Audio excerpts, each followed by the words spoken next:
인간은 어렸을 때는 장난감이나 또는 먹을 것이나 이런 이 인간의 본능적인 것, 또 작은 것으로 만족을 합니다. 그러나 인간이 성장하고 청소년이 되고 청년기가 되면서 이 성장을 하게 되면 삶의 의미를 찾고 또 자신이 누구인지 자신의 정체성에 대해 찾으며 방황을 하게 됩니다.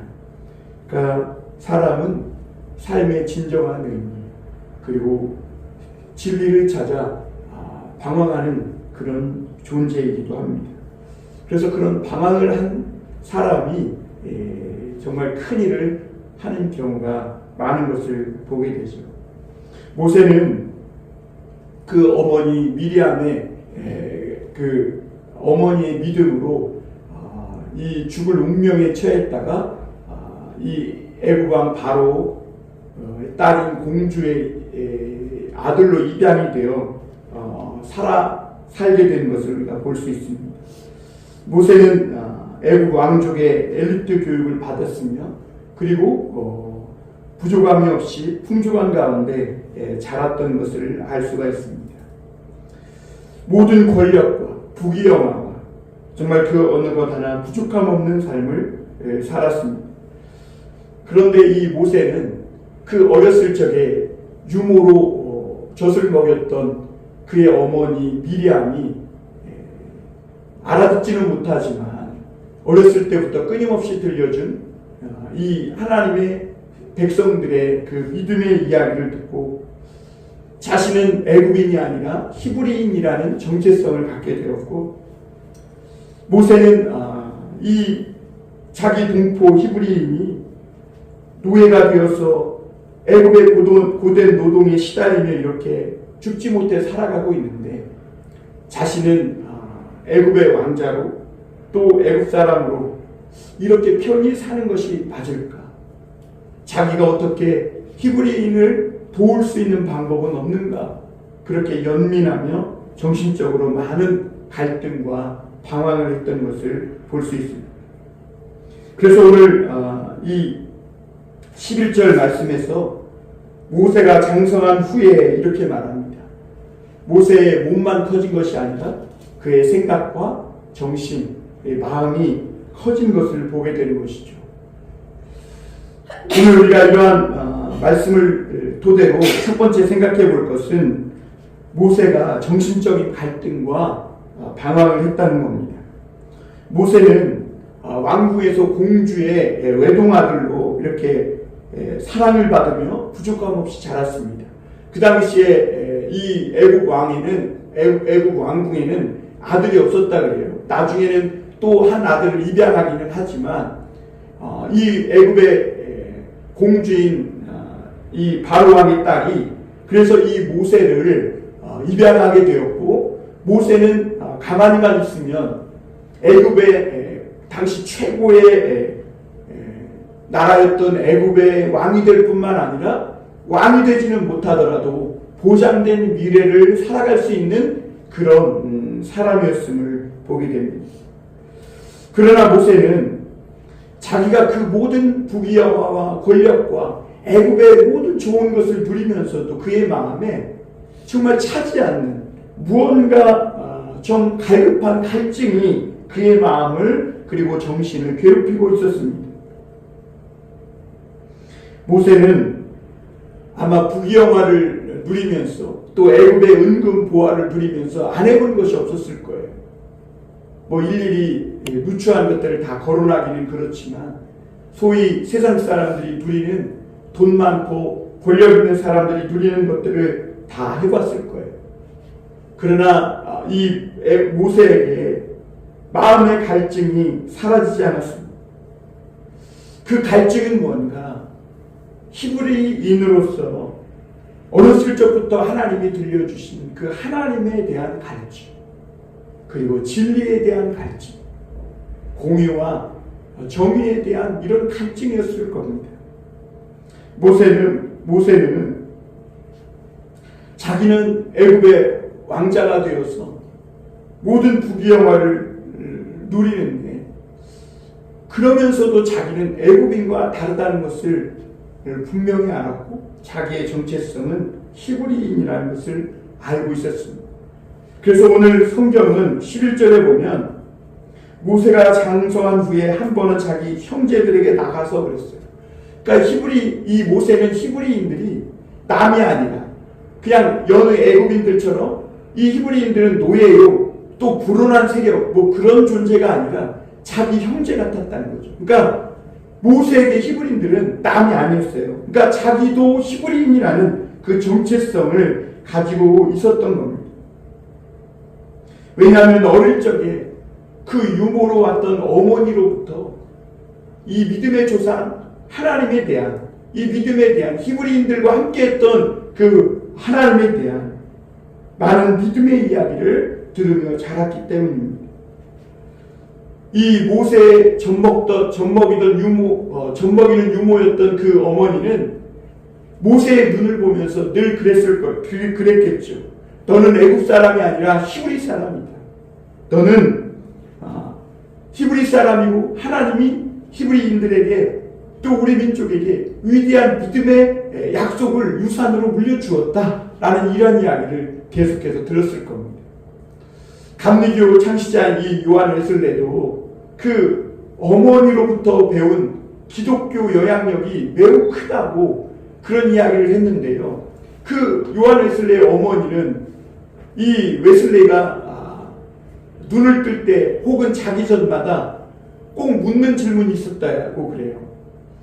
첫 번째 질문이 뭐냐면 아들아 너는 누구니? 그러면 요한 웨슬레는 나는 하나님의 아들입니다 라고 이렇게 대답하는 거. 또 하나는 너는 왜 이 땅에서 살아가니? 저는 하나님의 영광을 위하여 살아갑니다 라는 이 질문을 묻고 대답하게 하였다는 것이죠.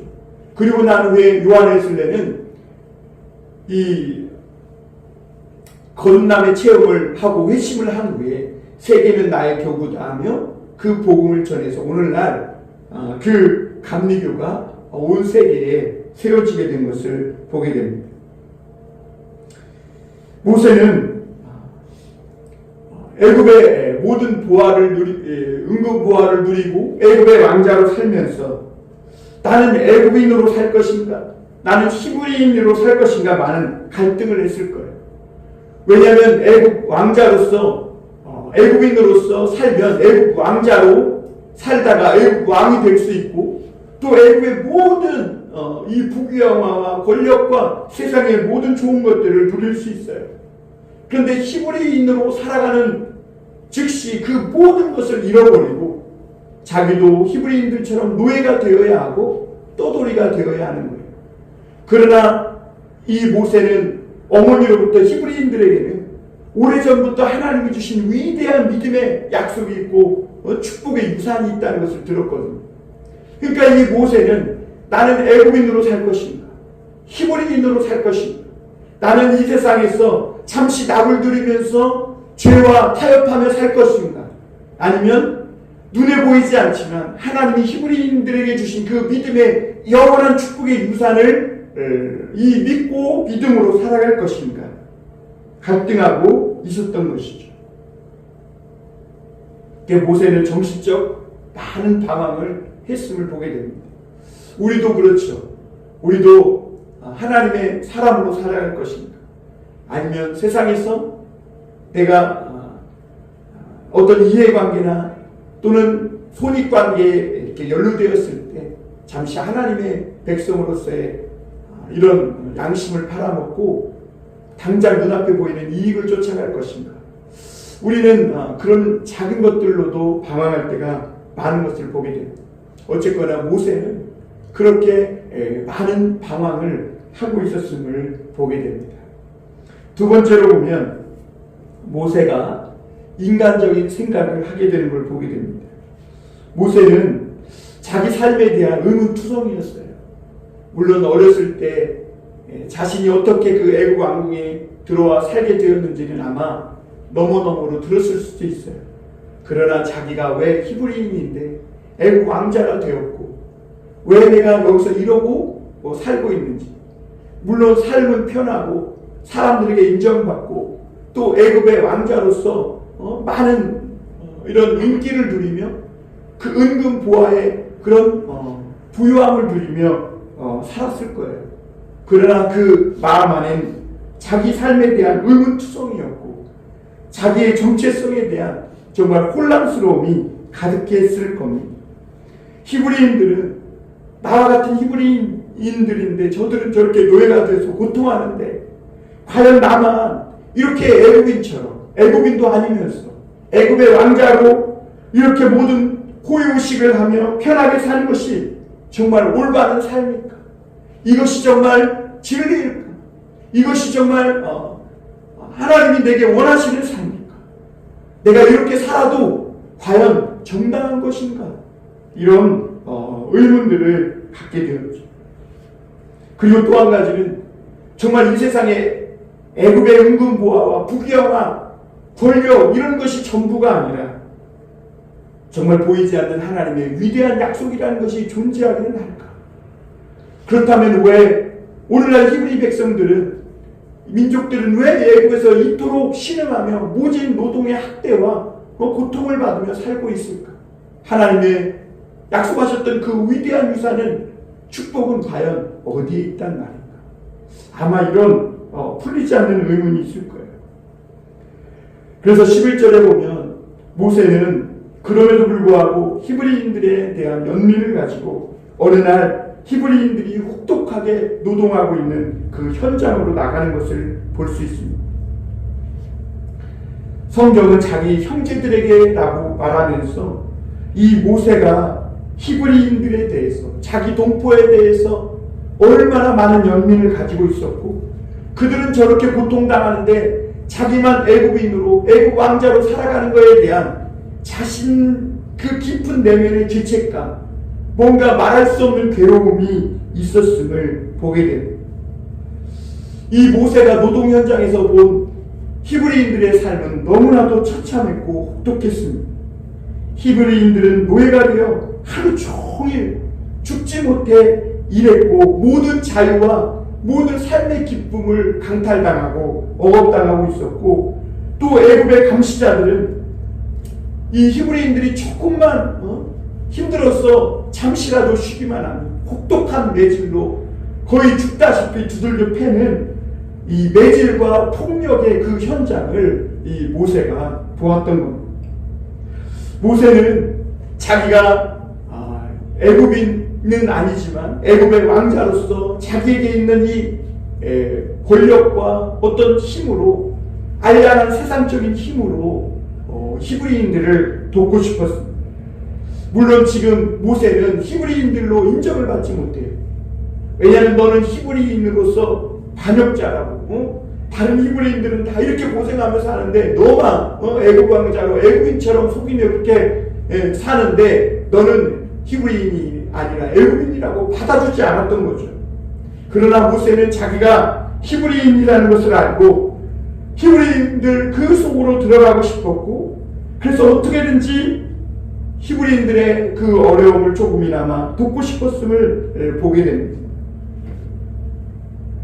어느 날 모세는 애굽 사람이 자기 형제 히브리 사람을 막 치고 두들겨 패서 거의 죽다시피 만들어버리는 것을, 이 폭력의 현장을 본 거예요.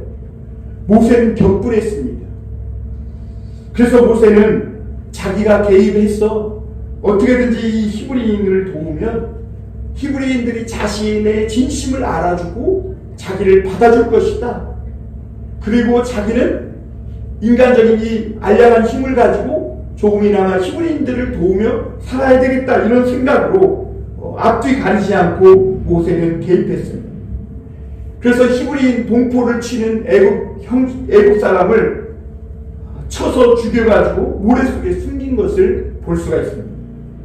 나중에 모세는 하나님으로부터 세상에서 가장 온유한 자라는 이런 평을 받게 되기는 하지만, 사실 젊은 날에 다듬어지지 않은 모세, 정말 하나님을 향한 이 의협심, 옳은 일을 향한 이런 의협심은 있지만 하나님 앞에 다듬어지지 않고 투박한 이런 모세의 모습은 폭력은 폭력으로 받는 그런 그런 사람이었음을 우리가 알 수 있습니다.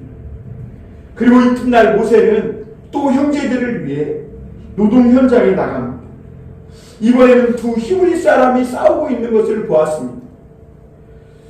그러자 모세는 아니 불쌍한 동포끼리 지금 애굽에서 노예가 되어가지고 이렇게 어려운 가운데 사는데 서로 돕지를 못할 망정 왜 싸우고 있냐고 잘못한 사람을 꾸짖었어요.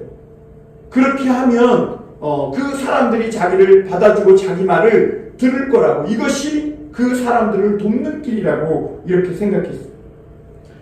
그런데 그는 어제 애굽 사람에게 맡고 있을 때 모세가 와서 애굽 사람을 죽이고 그 매질에서 구해준 사람인데요, 그가 오늘 이 모세에게 뭐라고 이야기하냐면 어제 있었던 일을 모세에게 말하면서 의미심장한 말을 하는데, 그 말이 어디에 나오냐면 14절 한번 보겠습니다. 그가 이르되 누가 너를 우리를 다스리는 자와 재판관으로 삼았느냐? 내가 애굽 사람을 죽인 것처럼 나도 죽이려느냐? 모세가 두려워하여 이르되 일이 탈로 되었도다. 이 히브리 사람은 이 히브리인들을 도우려고 했던 모세를 향하여서 어제 애굽 사람 죽인 것을 상기시키면서 누가 너를 우리를 다스리는 자와 재판관으로 삼았느냐, 맞는 말이죠. 그러면서 이 모세에게 그 어제 애굽 사람을 죽인 일에 대해서 드러내겠다고, 내가 너를 고발하겠다고 이렇게 협박하는 것을 보게 됩니다. 그러니까 모세가 아직 자기가 힘이 잔뜩 들어간 거죠. 그래서 자기 방식대로, 인간적인 방식대로 히브리인들을 자기 동포를 돕고자 하는 마음이 가득했음을 보게 됩니다. 사실 아직 모세가 서툴지만, 그러나 공의와 또 하나님의 손에 붙잡혀서 정말 그 진리를 따라 살고자 하는 이 모세, 그 심정이 이 모세의 행동 하나하나에 나타나고 있음을 보게 됩니다. 그래서 이 히브리인은 물론 이 모세를 이 어제 애굽 사람을 쳐 죽인 일을 가지고 고발한다고 협박은 했지만, 그래서 누가 너를 우리를 다스리는 자와 재판관으로 삼았느냐 라고 말했지만, 사실 하나님은 이 일을 통해 장차 모세가 앞으로 살아가게 될 그런 사명의 길, 운명에 대해서 미리 듣게 하신 것을 볼 수가 있습니다. 모세는 자신도 히브리인이고 히브리인 속으로 들어가려고 어떻게든지 인간적인 방법으로 히브리인들을 도우려고 많은 애를 썼음을 보게 됩니다. 애국 왕자로 고통받는 히브리인들을 도우려고 했지만 결국 이 인간적인 방법은 모세를 살인자로 만들었고, 모세는 이 도망자 신세로 전락하게 되는 것을 보게 됩니다. 우리 마지막으로 한 가지 더 볼 것은, 모세가 아주 긴 방황을 합니다. 이때가 모세가 40세 때예요. 그런데 그가 80세 때 하나님께 부름을 받죠. 그러니까 이 일로 인해서 도망자 신세가 됐는데요, 애굽 왕자는 고생하고 미래가 보장되고 애굽 왕은 못 되더라도 분명히 애굽 왕궁 안에서 모든 호의호식을 누리며 살 수 있는 그런 길이 있었음에도 모세가 이렇게까지 했다는 것은, 아직 모세가 하나님 앞에 다듬어지지 않고 길들여지지는 않았지만, 그러나 하나님은 그 모세의 중심에 있는 것을 보신 것이죠.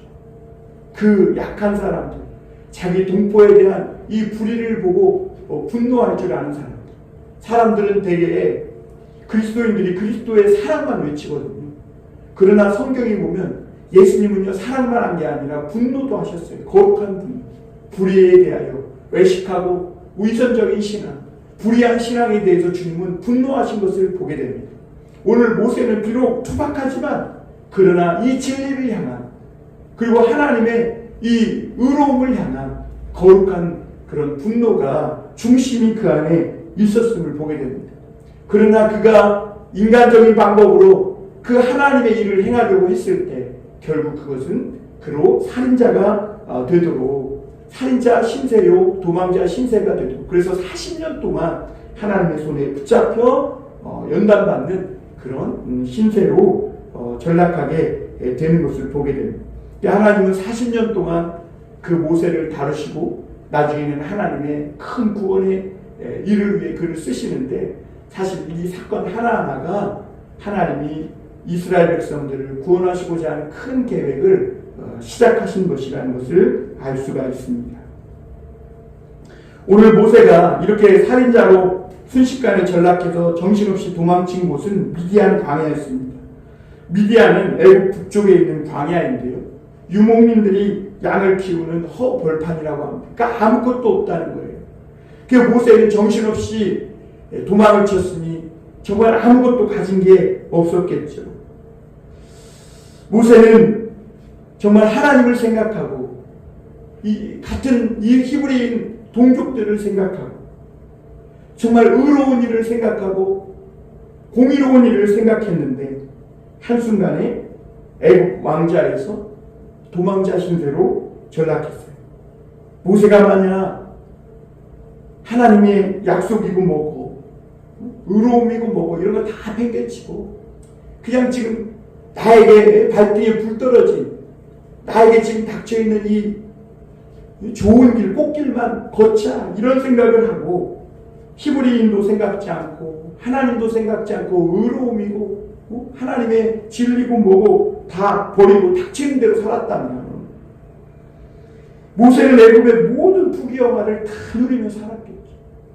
정말 이 땅에서는 남부럽지 않게 최고의 이 호사스러운 삶을 살았을 겁니다. 여러분 오늘날 그리스도인들도 마찬가지입니다. 오늘날 그리스도인들도 예수님의 십자가를 생각하지 않고 세상의 조류와 유행을 따라 살아간다면 조금이나마 마음에 상처받을 것도 없고 싸울 것 다 싸우며 손해볼 것도 없고 크게 문제될 것 없이 물질적으로도 부유하게 살아갈 수 있을 겁니다. 특히 코로나 때 이 교회에서 예배를 드리지 못해서 목사님들이 이 세상에 잡을 가지는 경우가 많이 있었다 그래요. 그런데 그분들이 세상에서 잡을 가지면서 받게 되는 그 풍성한 월급, 그 혜택을 먹다 보니까 개척교회 하면서 어려운 재정 형편 가운데 살아가는 그 삶으로 돌아오지 못하고 있는 경우가 많다는 이야기를 들었습니다. 그렇습니다. 그리스도인들도 하나님을 생각하고 예수님의 십자가를 생각하는 순간 하나님께서 우리에게 주신 그 사명, 복음 전하는 일을 생각하는 순간 인생 밑바닥으로 떨어질 때가 한두 번이 아니고 세상에서 고생이라는 고생은 다 하는 그러한 경우가 허다함을 보게 됩니다. 모세는 정신없이 그 미디안 광야로 숨어들었어요. 그리고 한 우물가에 앉아서 거기서 잠시 고단함을 달래고 있었어요. 그런데 거기서 또 다른 불의한 상황을 목격합니다. 미디안 제사장의 딸들이 이 양을 치는데 아버지의 양을 치는데 이제 이 우물에 와서 물을 길어 구유에 물을 채워가지고 양떼를 먹이려고 하니까 뒤늦게 온 이 남성인 목자들이 이 여인들이 연약하니까 쫓아내고 자기들이 먼저 물을 먹이려고 하는 거예요. 이 순서가 있는데 얼마나 불의하고 얼마나 잘못된 일입니까? 모세가 이것을 보면 어떻게 했을까요? 못 참죠. 못 참아요. 왜? 모세는 의협심이 강한 사람이거든요. 불의를 보면 못 참는 사람이거든요. 그러니까 하나님이 그걸 보고 모세를 쓰신 거예요. 물론 방법은 서툴고 아직 다듬어지진 않았지만 그 중심이 진리를 향한 그 열정. 그래서 오늘 모세는 자신이 도망자 신세라는 것도 잊어버리지. 여기서 잘못했다가는 자기가 위치가 발각되면 잡혀서 죽을지도 모르는데 그럼에도 불구하고 또 개입합니다. 그러니까 모세는 불의를 참지 못하는 정말 용기 있는 사람인 것은 분명합니다. 보통 사람들은 이런 불의를 봐도 자기가 연루되면 골치 아파지고 귀찮아질까봐 못 본 척하고 어떻게든지 개입하지 않으려고 하는 것이 사람들의 일반적인 생각이에요. 그래서 세상에서는 왜 불의가 이기는가? 목격자, 또 선한 자들이 그 불의함을 보고도 침묵하기 때문이라는 이런 말을 혹자는 한 것을 우리가 책에서 볼 수 있습니다. 오늘 17절, 18절에 보면 모세는 먼저 온 연약한 여인들을 쫓아내고 자기들이 먼저 양들에게 물을 먹이려고 했던 이 목자들과 싸워서 이깁니다. 모세가 아마 체격도 좋고 힘도 셌던 것 같아요. 또한 애국 왕자로 왕궁의 엘리트 교육을 받다 보니까 이런 무술 교육도 받았겠죠. 그러니까 거뜬히 이 목자들을 물리치고, 그리고 미디안 제사장의 딸들이 치는 양떼들에게 물을 들러 물까지 먹여주는 것을 보게 됩니다.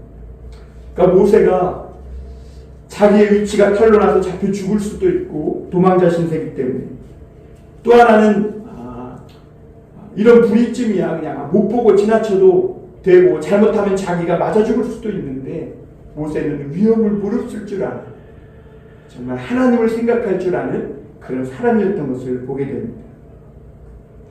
모세는 다듬어지지 않았고 투박했고, 그래서 어떤 일을 할 때 세련되게 일처리를 못했던 것은 사실이에요. 그러나 모세는 약한 사람들에게 끌리는 사람이었고, 그리고 불의한 일에 대해서 연민을 갖고 그 일에 대해 위험을 무릅쓸 줄 아는 그런 하나님의 마음을 가진 사람이었어요. 오늘 하나님은 이 2장 24절 25절에서 보면 23절부터 25절에 보면 여러 해 후에 애굽 왕은 죽었고 이스라엘 자손은 고된 노동으로 말미암아 탄식하며 부르짖으니 그 고된 노동으로 말미암아 부르짖는 소리가 하나님께 상달된지라. 하나님은요, 이 땅에 부당한 힘과 권력으로 인해 고통당하고 탄식하는 그 소리를 들으시는 고아와 가부들의 약자들의 하나님이심을 보게 됩니다. 그리고 24절에 보면 하나님이 그 고통의 소리를 들으시고 하나님이 아브라함과 이삭과 야곱에게 세운 그의 언약을 기억하셨다. 그러니까 하나님이 약속하신 그 말씀을 기억하십니다. 하나님이 말씀하신 약속을 기억하시면 어떻게 될까요? 사건이 일어나는 것이죠. 그래서 하나님이 이스라엘 자손을 돌보셨고 하나님이 그들을 기억하셨다. 하나님은 잊은 것 같지만 절대로 잊지 않고 이 땅에서 억울하게 또 불의한 일을 당하고 신음하는 사람들의 그 신음소리를 기도 소리로 듣고 응답하시는 하나님이신 거죠. 그리고 모세 또한 그러한 하나님의 마음을 가진, 세련되지는 못했지만 약한 사람들 불의한 일에 대해서 연민과 끌림을 가진 그런 중심을 가진 사람인데, 하나님께 쓰임받는 사람의 가장 큰 특징이 바로 그런 공감과 연민과 끌림이라는 것을 우리가 알 수 있습니다. 여인들의 아버지는 이 딸들이 일찍 집에 돌아온 것을 보고 어찌 이렇게 일찍 돌아왔냐? 그러자 그 딸들이 얘기하죠. 어떤 사람이 우물가에서 이렇게 도와줘서 우리가 일찍 왔다고. 그러자 이 아버지는 그를 집으로 데리고 와야지 그냥 보내는 것이 어딨냐. 그러면서 빨리 가서 그를 데려오라고 이렇게 말합니다. 그리고 모세가 딸들을 쫓아 이 미디안 제사장의 집에 와서 시포라의 남편이 되고, 그리고 아들을 낳아 게르솜이라는 이름을 짓습니다. 그게 무슨 말이냐면 게르솜이라는 타국에서 나그네가 되었다. 그러니까 모세가 이 미디안에서 제사장의 시포라의 딸인 시포라의 남편이 되어 살았지만 그의 마음엔 여전히 무언가 갈증나는 나그네 인생으로서의 서러움이 있었음을 보게 됩니다. 아들까지 낳으면 얼마나 기분이 좋겠어요. 그런데 아들 이름을 게르솜이라고 지은 것 보면 모세는 아직 그 마음에 무언가 해결되지 않은 그런 괴로움이 있었음을 보게 됩니다. 모세가 왕이 되거나 보증된 미래를 버리고 하나님의 백성을 택한 그 결과가 뭐냐? 도망자요, 광야에서 나그네 신세가 된 거예요. 모세는 의문이 오랜 세월이 지나도 풀리지 않았습니다. 왜 하나님이 나를 외국 왕자에서 추락해서 여기까지 오게 하셨을까? 그 하나님은 도대체 누구신가? 모세는 그 하나님을 정말 만나고 싶다는 것이죠. 인간의 욕심이 만들어낸 그런 신이 아니라 온 세상을 창조하시고 우리 조상들에게 나타나서 말씀해 주시고 약속해 주시고 축복해 주신 그 하나님을 만나고 싶었습니다. 그리고 또 모세에게는 그치지 않는 갈등이 있었는데 세상의 이 재물이나 명예, 권력 그리고 사람들의 그 수많은 인정에도 해결되지 않는 그런 갈증이 있었는데 이 갈증이 모세는 풀리기 원합니다. 그리고 또 이 모세에게는 히브리인들에게는 위대한 하나님의 말씀이 있다는데 왜 이토록 오랫동안 이 히브리인들은 노예가 되어 고통받고 있는가? 내가 그들을 도울 수 있는 방법은 없는가? 하나님의 약속의 말씀은 왜 잠자고 있는가? 어떻게 하면 하나님의 약속의 말씀대로 이 히브리인들을 축복의 이 세계로 이끌어 나올 수 있을까? 우리가 잘 알다시피 3장에서 꺼지지 않는 떨기나무 불꽃 가운데 모세는 하나님을 만납니다. 오랜 방황 끝에, 갈등 끝에 40년 후에 만나죠. 그리고 모세는 잠들어 있던 하나님의 말씀을 깨우고 마침내 하나님으로부터 자기 백성 이스라엘 이 히브리 민족을 애굽의 학대와 그 모진 고통에서 끌어내라는 사명을 받습니다. 그때는 이 모세가 젊은 애굽 왕자의 번쩍이는 칼을 든 권력과 힘이 있는 은금이 풍부한 그런 모세가 아니라 80세 할아버지의 힘이 쭉 빠진 그리고 마른 지팡이 막대기 지팡이 하나만 가진 그런 노인네로 변화되어 있었던 거죠. 그러니까 자기 힘은 다 빠진 이제 하나님의 능력의 지팡이만 붙잡고 있는 모세가 된 것이죠. 그리고 모세는 그 하나님의 지팡이 하나 가지고 자기 방법과 자기 색은 자기 힘은 뺀 채 그렇게 하나님이 주신 사명만 가지고 바로왕 애굽의 바로왕에게 나아가는 것을 보게 됩니다. 그래서 히브리서 기자는 모세는 애굽의 바로의 공주의 아들이라는 칭함을 거절하고 애굽의 모든 좋은 은금 보화를 선택하기보다 자기 백성과 함께 고난받기를 더 사모했다. 왜냐하면 상 주시는 이심을 보았기 때문이다. 이렇게 말하고 있는 걸 보게 됩니다. 사랑하는 성도 여러분, 잠시 세상이 주는 달콤한 낙을 누리는 그런 삶보다 그런 삶은 하나님의 사람들에게 참 만족을 줄 수 없는 삶입니다. 우리가 이 세상의 어떤 달콤한 죄가 주는 그런 달콤한 것을 누리며 그것으로 만족하고 있다고 말한다면 그것은 자신을 속이는 것이고 그리고 진정한 자신을 잃어버린 채 도둑맞은 채 사는 것입니다. 오늘 우리가 참으로 만족하고 참으로 후회되지 않는 아름다운 삶을 사는 길은 하나님 안에서 내 자신이 누구인지 정체성을 깨닫고 또 하나님이 나를 이 땅에 보내신 그 계획, 하나님의 뜻을 깨닫고 하나님이 주신 말씀을 받고 그 말씀 가운데 살고 행함으로 우리는 참 만족하는 삶을, 만족하는 사람이 될 수 있음을 보게 됩니다. 잠시 죄가 주는 나, 세상이 주는 달콤함에 취하기보다 하나님께 쓰임받는 축복의 사람들이 다 되시기를 주님의 이름으로 축원합니다. 기도하겠습니다.